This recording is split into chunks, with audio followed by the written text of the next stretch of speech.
တော်တော်လှုပ်ပါအောင်ကျွန်တော်မျိုးသမီးကသူကား accident ဖြစ်သွားတာကိုမမေ့ဖြစ်နေတယ် စိတ်သိမ့်မလို့လည်းကိုဝီကကျွန်တော်စစ်စစ်ကြည့်ပါဦးမယ်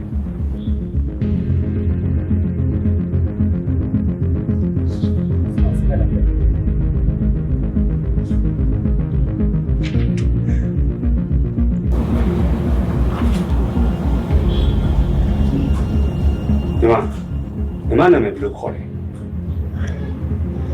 အဖေပါစီဟာ ဒီမှာအိမ်တော်ရှိလား ရှိပါတယ် ဒီမှာအမျိုးသားနာမည်ကိုပြောပြပါလား ကိုဝီကပါ ဒီမှာတို့အိမ်တော်တက်ဘယ်လောက်ကြာလဲ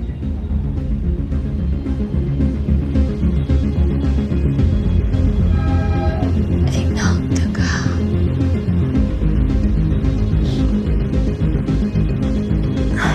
ကဲပါစဉ်းစားလို့မရသေးဘူးဆိုလေအရင်ကြီးဖြေအောင်မပေးပါဘူးပြန်သတိရတာမကြသေးဘူးဆိုတော့အာယုံလေးကဒီလိုပဲစဉ်းစားရခင်နေတတ်တယ်